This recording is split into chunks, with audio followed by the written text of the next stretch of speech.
এই আল আকসাই পৃথিবীর ইতিহাসের দ্বিতীয় মসজিদ। অগণিত নবী রসুল এখানে জন্ম নিয়েছেন, এই বাইতুল মুকাদ্দাসে এখানে বেড়ে উঠেছেন।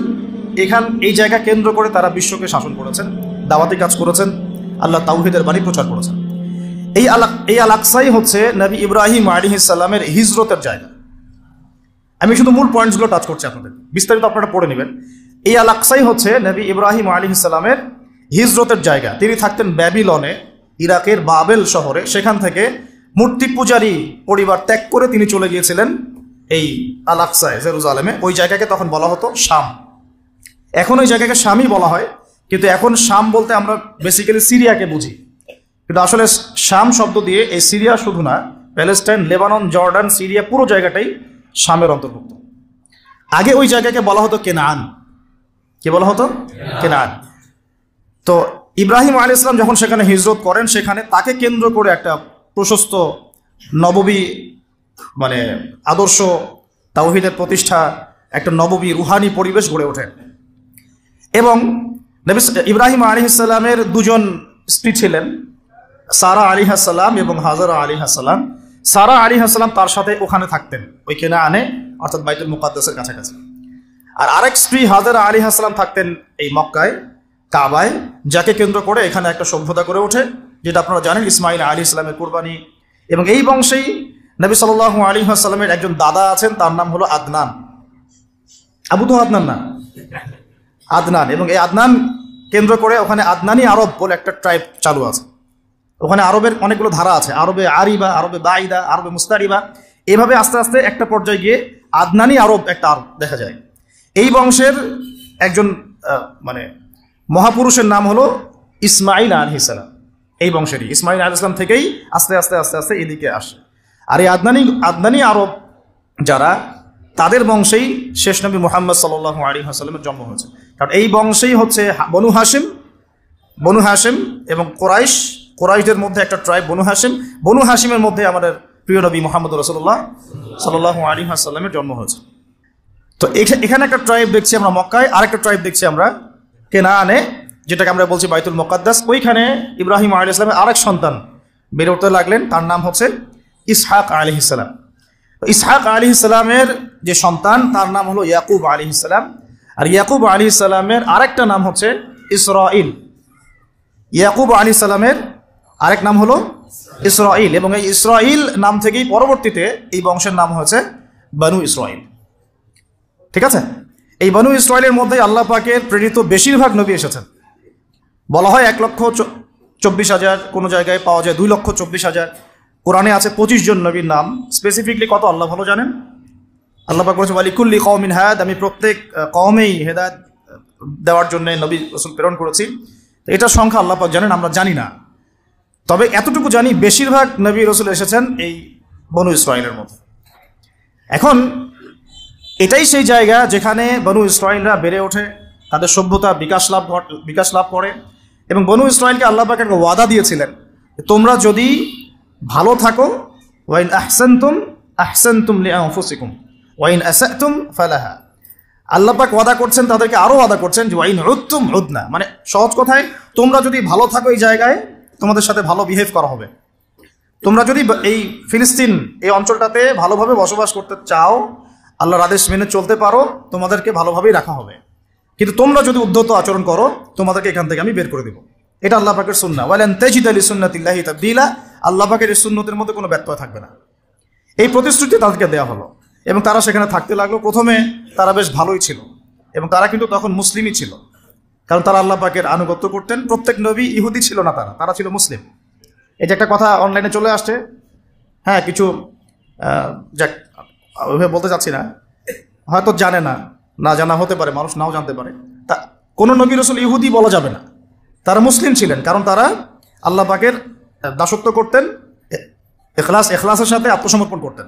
আর যে আল্লাহর সামনে আত্মসমর্পণ করে তাকে আমরা মুসলিম বলি। তা আমরা নবী রাসূলদেরকে বলবো না এভাবে তারা ইহুদি ছিলেন, না, তারা মুসলিম ছিলেন। তবে সভ্যতাটার নাম ছিল বনু ইসরাইল, বংশটার নাম ছিল বনু ইসরাইল। তো বনু ইসরাইল থেকে ইহুদি নাম কিভাবে হলো সেটাও আমি একটু পরে বলছি ইনশাআল্লাহ।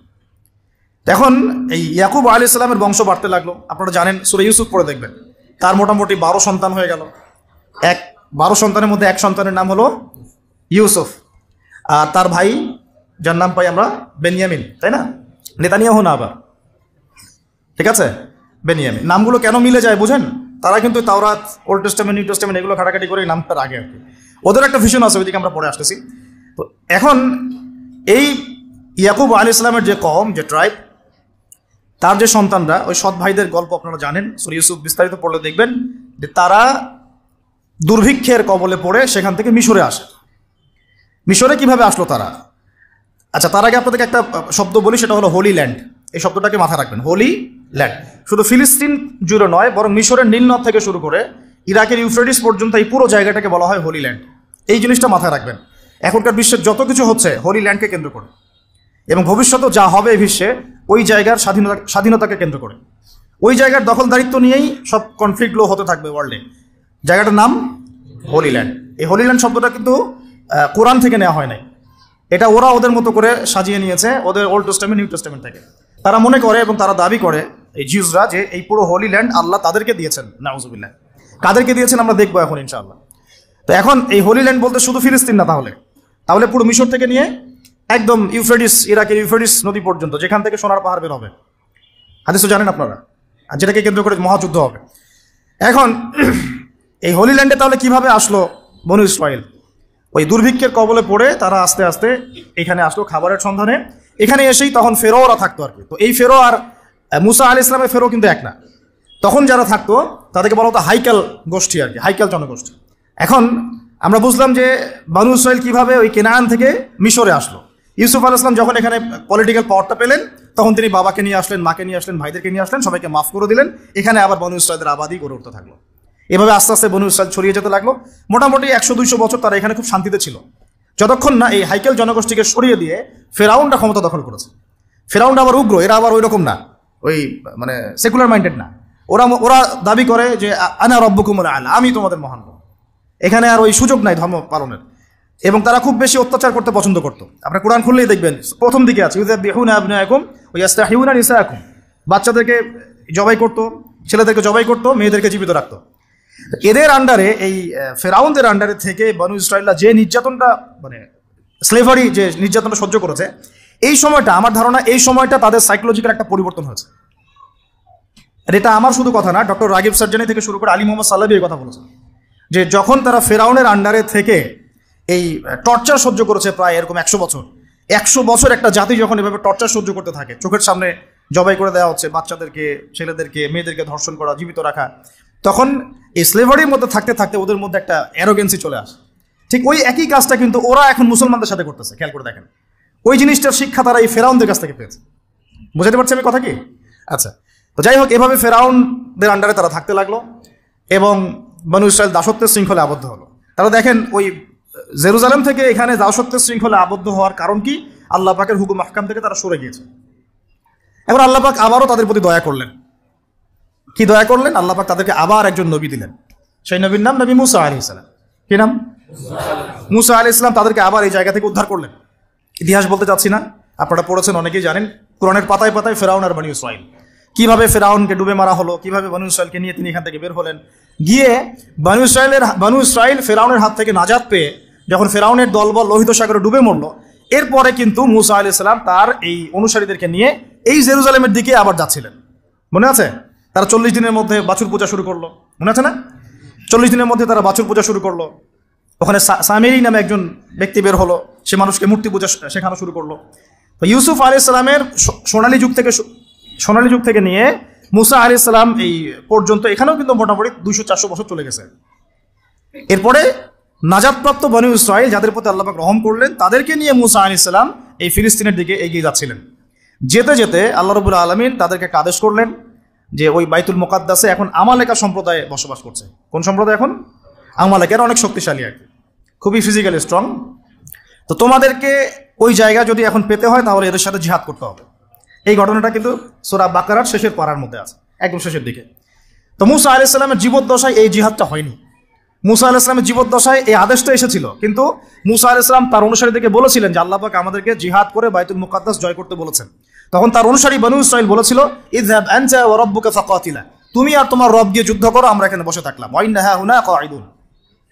কোন বনু ইসরাইলের কথা বললো? যাদেরকে আল্লাহ পাক একটু আগেই বিপদ থেকে উদ্ধার করে এখানে নিয়ে আসলেন। আর শর্ত আল্লাহর কি, ওয়াইন উদ্তুম উদনা, ঠিক থাকলে ঠিক, বেঠিক থাকলে বেঠিক। এখন তারা যখন যাচ্ছে আর মুসা আলাইহিস সালামের জীবদ্দশা এটা হলো না, এরপরে আরো প্রায় 40 বছর আল্লাহ পাক ওদেরকে শাস্তি দিলেন। তিহ নামে একটা উপত্যকা আছে, এই উপত্যকায় আল্লাহ পাক তাদেরকে 40 বছর ঘুরিয়েছেন। সকালবেলা বের হতো, এক রাস্তায় যেত, সন্ধ্যাবেলা গিয়ে দেখতো আবার সেই রাস্তায় ফিরে আসছে, ঘুরতো তার উপত্যকায়। আল্লাহ পাক 40 বছর এই শাস্তি দিয়েছেন ওই আল্লাহ পাকের জিহাদের আদেশ লঙ্ঘন করার কারণে। ওই যে বলেছে ইযহাবা আনতা ওয়া রাব্বুকা ফাকাতিলা ওয়া ইন্না হাহুনা কাঈদুন, সূরা মাইদা পড়ে দেখেন, এই আদেশটা লঙ্ঘন করার কারণে আল্লাহ পাক এভাবে শাস্তি দিয়েছেন। 40 বছর চলে গেল, এরপরে তারা আবার চিন্তা করলো যে আমরা ইস্তেগফার করে আল্লাহ দিকে ফিরে আসি। আল্লাহ পাক তৌফিকও দিলেন, আল্লাহ পাক তাদের কাছে আরো একজন নবী পাঠালেন, যার নাম হচ্ছে কি নাম, না হারুন না, ইউশা বিন নুন। মাশাআল্লাহ, ভেরি গুড, ইউশা বিন নুন। তো ইউশা বিন নুন যখন নবী হলেন তখন তারা আবার দাবি করলো যে আমাদেরকে জিহাদের পারমিশন নেন আল্লাহর কাছ থেকে, আমরা যুদ্ধ করে আমালিকা সম্প্রদায়কে বের করে দিয়ে আমরা বাইতুল মুকাদ্দাস জয় করব। দেখেন ইতিহাস কত ঘুরছে ওই জায়গাকে কেন্দ্র করে আর কি। এটা অক্টোবর মাসের ঘটনা না, এটা ঘটনা প্রায় 5000 বছর পুরাতন একটা হিস্ট্রি এটা।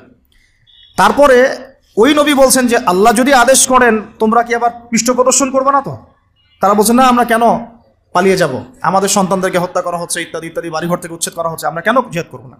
ওয়ামা লানা আল্লা নুকাতিলা ফি সাবিলিল্লাহ ওয়া কাদ উখরিজনা মিন দিয়ারিনা ওয়া আবনাইনা, সূরা বাকারা শেষের দিকে পড়ে দেখেন। তো এখন আল্লাহ পাক যখন আদেশ করলেন তখন তারা বলছে আমরা এই নেতাকে মানি না। আল্লাহ পাক একজন নেতা নিযুক্ত করলেন যার নাম হচ্ছে তালুত, যার নাম তালুত। তো তালুতকে তারা আর মানতে চাচ্ছে না, কারণ কিভাবে তালুত নেতা হতে পারে? ওর তো সম্পদও নাই, ওর তো স্ট্যাটাসও নাই। আমাদের মানে পরিবেশে নেতা হওয়ার মানদণ্ড যা আর কি, সম্পদ থাকতে হয়, স্ট্যাটাস থাকতে হয়। আল্লাহ পাক বললেন যে আমি তাকে দুটো গুণ দিয়েছি, নেতৃত্বের আমি তাকে স্পেশাল দুটো গুণ দিয়েছি। ওয়াজাদাহু বাসতাতান ফিল ইলমি ওয়াল জিসমি, আল্লাহ পাক তাকে জিসম এবং ইলম দিয়েছেন। সুবহানাল্লাহ। নেতৃত্বের গুণাবলী কি পেলাম আমরা এখন? জিসম মানে ফিজিক্যালি সুস্থ থাকতে হবে এবং শারীরিকভাবে শক্তিশালী হতে হবে এবং ইলম থাকতে হবে। তো এখন এসবের দরকার হয় না, দরকার হয় এখন খালি দরকার হয় কার চরিত্র ফুলের মতো পবিত্র, দ্যাটস অল। যাই হোক, ওইদিকে যাচ্ছি না। আর কিছু বিষয় নিয়ে কথা বলার রুচি হয় না আমার, এটা তার মধ্যে একটা। তো এখন আসুন, ইউশা বিন নুনের আন্ডারে তালুত সেনাবাহিনী নিয়ে এগিয়ে গেলেন বাইতুল মুকাদ্দাসের পণে। তো বাইতুল মুকাদ্দাসকে জয় করার জন্য আল্লাহ পাক পরীক্ষা নিলেন যে এই নদী পার হওয়ার জন্য একটা শর্ত, নদী পার হবে, পানি খেতে পারবে না, যারা পানি পান করবে তারা আমার সাথে যুদ্ধ করতে পারবে না। তো তাফসীরের কিতাবে আসছে যে মাত্র 313 জন পানি পান করে নাই, বাকি সবাই পানি পান করছে। মাত্র 313 জন পানি পান করে নাই, বাকি সবাই পানি পান করছে। এখন তালুত এই 313কে নিয়ে এগিয়ে গেলেন বাইতুল মুকাদ্দাসের দিকে। যুদ্ধ চলতে লাগলো। যুদ্ধের মধ্যে দাউদ আলাইহিস সালাম ছিলেন সেনাবাহিনীতে একজন, তখন তার বয়স মাত্র 15-16 হবে। তো ওই দিক থেকে আসছে একজন সেনা আমালেকা সম্প্রদায়ের, তার নাম জালুত। সে খুবই শক্তিশালী, একজনই একাই সে 10 জনের সাথে লড়তে পারে। এদিক থেকে মাত্র একজন ছোট কিশোর দাউদ আলাইহিস সালাম, যিনি তালুতের সেনাবাহিনীর মধ্যে আছেন। উনি কিন্তু এখনো নবী নন, ঠিক আছে, উনি কিন্তু এখনো নবুয়ত পান নাই, সেনাবাহিনীর মধ্যে আছেন। একটা গুলতি নিক্ষেপ করে তালুতের এক চোখকে তিনি ফুটা করে ফেললেন, জালুতের এক চোখে ফুটা করে ফেললেন। কে? দাউদ আলাইহিস সালাম। দাউদ আলাইহিস সালাম মাত্র একটা গুলতি দিয়ে, জালুতের বর্ম পরা ছিল, শুধু চোখ দেখা যাচ্ছিল, ওই চোখ বরাবর নিশানা করে তার চোখটাকে ফুটা করে ফেললেন। এতে করে জালুত মারা গেল এবং জালুতের মৃত্যু দেখে ওই আমালেকা সম্প্রদায় ভয়ে কাঁপতে লাগলো। মাত্র 313 নিয়ে তালুত এই বাইতুল মুকাদ্দাস জয় করলেন। বাইতুল মুকাদ্দাস জয় করার দিনে আসরের ওয়াক্ত হয়ে যাচ্ছিল, সূর্য ডুবে যাচ্ছিল। তখন তালুত আল্লাহর কাছে দোয়া করেন, এই নবী এবং তালুত তারা সবাই মিলে এই 313 জন আল্লাহর কাছে দোয়া করেন, আল্লাহ আমাদেরকে একটু সময় দান করেন, বরকত দান করেন, যাতে করে আমরা যুদ্ধটা শেষ করতে পারি, আজকে আমরা যেন ওখানে প্রবেশ করতে পারি। আল্লাহ রাব্বুল আলামিন সুবহানাল্লাহ এই সূর্যের ঘূর্ণনটাকে থামিয়ে দিলেন। ইতিহাসে এটা একবার হয়েছে, কোরআন সাক্ষী আছে, হাদিসে সাক্ষী আছে, দলিল আছে। এটা কিন্তু দাজ্জালের সময় হবে কিনা আল্লাহ ভালো জানেন, কারণ তখন কিন্তু প্রথম দিনটা 1 বছরের সমান হবে। কিভাবে একটা দিন 1 বছরের সমান হতে পারে আমাদেরকে ভাবতে হবে। তো এটা হয়েছে হিস্ট্রিতে একবার, সূর্যের ঘূর্ণন আল্লাহ থামিয়ে দিয়েছেন, তারা যুদ্ধ করেছে, বাইতুল মুকাদ্দাস জয় করেছে। কারা এরা? এরা বানু ইসরাইল, তালুতের বাহিনী, ইউশা বিন নুনের উত্তরসূরি, এবং এইখানে আছে দাউদ আলাইহিস সালাম। তারপরে দাউদ আলাইহিস সালাম সেখানে নবী হলেন। তার আগে বনু ইসরাইল ভালোভাবেই চললো, কোনো সমস্যা করে নাই। এরপরে দাউদ আলাইহিস সালাম যখন ক্ষমতায় আসলেন, নবুয়ত পেলেন, তাকে 40 বছর আল্লাহ পাক ওই জায়গা থেকে বিশ্ব শাসন করার অধিকার দিয়ে দিলেন। সুবহানাল্লাহ। তাহলে বাইতুল মুকাদ্দাস এবং আল আকসার ওই জায়গা থেকে 40 বছর বিশ্ব শাসন করেছেন দাউদ আলাইহিস সালাম। এবং তার শাসনটা এত সমৃদ্ধ ছিল যে তিনি যখন জাবুর তেলাওয়াত করতেন তখন এই যে পাখি, মাছ এগুলো সবাই কাছাকাছি চলে আসতো শোনার জন্য।